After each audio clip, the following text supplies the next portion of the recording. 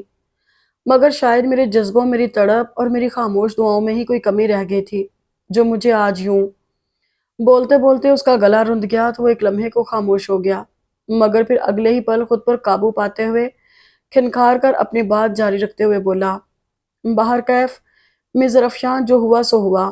آپ اور آپ کا فیصلہ دونوں ہی میرے لیے چونکہ انتہائی محترم اور قابل عزت ہیں، سو آئندہ کبھی میری ذات آپ کے لیے پریشانی کا باعث نہیں بنے گی۔ آپ کو آج جو میری وجہ سے تکلیف اٹھانی پڑی ہے اس کے لیے معذرت خواہ ہوں۔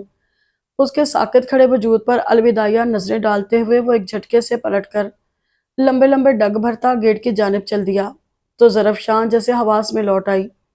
ہارون رکے، پلیز میری بات سنیں۔ بھاگتی ہوئی وہ اس کی راہ میں آ کھڑی ہوئی تو مجبوراً اسے رکنا پڑا۔ جی کہیے، اس پر نظر ڈالے بغیر وہ بے رخی سے بولا تو زرفشان ایک گہرا سانس لے کر بولی، مجھ سے میرے انکار کی وجہ نہیں پوچھیں گے؟ نہیں، کیونکہ میں آپ پر ایسا کوئی حق نہیں رکھتا ہارون صاحب۔ میں اپنے کچھ دیر پیشتر کے رویے پر شرمندہ ہوں۔ مجھے یوں آپ سے روڈلی بیہیو نہیں کرنا چاہیے تھا، مگر میں کیا کروں کہ جب سے میری زندگی اس خوفناک حادثے سے دوچار ہوئی ہے، میرا ہر انسان سے جیسے اعتبار اٹھ سا گیا ہے۔ ڈر، خوف، دکھ، وسوسے، بے اعتباری اور بے اعتمادی نے میری ذات میں اس طرح سے پنجے گاڑے ہیں کہ میں ہوا میں معلق ہو کر رہ گئی ہوں۔ ہر لمحہ لا یعنی سوچوں کے گرداب میں پھنسی ہے میری ذات۔ نہ سر پر آسمان نظر آتا ہے اور نہ پاؤں تلے زمین۔ سو ایک ایسی لڑکی جو خود اپنی منزل سے لا علم ہو، جس کا ماضی مٹی کا ڈھیر، حال دوسروں کا محتاج اور مستقبل بے نشاں اور وہموں میں گھرا ہو، وہ بھلا کسی کی شریک حیات کیسے بن سکتی ہے؟ وہ کسی کو کیا سکھ دے سکتی ہے جو خود حقیقی سکھ اور چین کے لیے تڑپ رہی ہو؟ آنسو بہاتی وہ خود اپنی ذات کے بقیہ ادھیڑتی چلی گئی تو ہارون اس کے انداز پر تڑپ اٹھا۔ خدا کے لیے ذری میرے سامنے اپنے لیے ایسے انداز میں بات مت کرو۔ تمہاری ذات مجھے کتنی عزیز ہے اور تم میرے لیے کتنی محترم ہو، یہ صرف میں جانتا ہوں یا میرا اللہ۔ تمہیں میں نے اس وقت سے چاہا ہے جب تمہارے نام تک سے ناواقف تھا، اور آج جب کہ میں تمہاری ہر محرومی سے آگاہ ہوں تب بھی تمہارے لیے میری چاہت میں کسی قسم کی کوئی کمی نہیں آئی۔ ذری میں تمہاری ذات سے متعلق ہر ضروری بات سے واقف ہوں۔ جب میں نے ابرار انکل سے تمہارے لیے بات کی تھی تو انہوں نے تبھی ساری حقیقت مجھے کھول کر بتاتے ہوئے فیصلے کا اختیار مجھے دیا تھا، اور میں نے جواباً اگلے ہی روز فون پر ان کی بات اپنے پاپا سے کروا دی تھی، جنہوں نے ابرار انکل سے بہت عزت اور محبت سے تمہارا رشتہ میرے لیے مانگا تھا۔ تو کیا آپ کو یا آپ کی فیملی کو کسی بات پر کوئی اعتراض نہیں؟ بے یقینی سے آنکھیں جھپکتے ہوئے اس نے استفسار کیا تو ہارون کو اس کی اس معصوم ادا پر بے اختیار ڈھیروں پیار آ گیا۔ جی نہیں محترمہ، ہمیں تو کوئی اعتراض نہیں، لیکن اب آپ یہ بتائیں کہ آپ کو تو اس رشتے پر کوئی اعتراض نہیں؟ شرارت سے اس کی جانب جھکتے ہوئے اس نے پوچھا تو زرفشاں گلابی چہرے اور مسکراتے لبوں کے ساتھ نفی میں سر ہلا کر رہ گئی۔ زرفشاں کے ہاں کرنے کے چند ہی روز بعد ہارون کے والد کی اجازت سے ملک ابرار نے دونوں کی منگنی انتہائی سادگی سے کر دی، جبکہ شادی ہارون کی فیملی کے پاکستان آنے پر یعنی تقریباً 6-7 ماہ بعد طے پائی۔ اس منگنی سے ہر کوئی بے انتہا خوش اور مطمئن تھا۔ زرفشاں تو کتنے ہی روز اپنے دائیں ہاتھ کی تیسری انگلی میں پہنی خوبصورت سی ڈائمنڈ رنگ کو بے یقینی سے دیکھتی رہی۔ زندگی میں ہارون علی کی مرہون منت در آنے والے امید اور خوشیوں کے احساس نے اس کی چھوٹی سی دنیا کو اچانک ہی نئے رنگوں سے سجا دیا تھا۔ چند ہی دنوں میں اس کی شخصیت میں ایسا نکھار اور بانکپن پیدا ہو چلا تھا کہ ہارون کی نظریں اکثر بے خود ہو کر اس کے حسین چہرے کا طواف کیے جاتی۔ پیار، محبت، اعتبار اور خوشیوں سے سجا یہ وقت اتنی تیزی سے گزر رہا تھا کہ کب ان دونوں کی منگنی کو 2 ماہ ہوئے کسی کو خبر ہی نہ ہوئی۔ ملک ہاؤس میں آہستہ آہستہ شادی کی تیاری شروع ہو چکی تھی۔ ماحول میں پھیلی خوشگوار سی اس ہلچل میں اس وقت اچانک پریشانی کی لہر دوڑ گئی، جب ایک دن ہارون نے آ کر سب کو اپنی والدہ کو اچانک ہونے والے ہارٹ اٹیک کی اطلاع دیتے ہوئے اپنی جلد از جلد امریکہ روانگی کے بارے میں مطلع کیا۔ ہر کوئی اس خبر کے زیر اثر اپنی اپنی جگہ بے حد پریشان اور متفکر تھا۔ ہارون تو اپنی بھوک پیاس تک بھلائے امریکہ جانے کی ضروری کارروائیوں میں مصروف تھا، اور جس دن اس کی سیٹ کنفرم ہوئی وہ ان سب کو مطلع کرنے ملک ہاؤس چلا آیا۔ السلام علیکم انکل۔ وعلیکم السلام، کیسے ہو بیٹا؟ بھابھی صاحبہ کی طبیعت اب کیسی ہے؟ لاؤنج میں رکھے صوفے پر بیٹھے ملک ابرار نے اٹھ کر اسے گلے سے لگاتے ہوئے استفسار کیا تو وہ ان کے برابر بیٹھتے ہوئے گویا ہوا، اللہ کا شکر ہے انکل پہلے سے کافی بہتر ہیں۔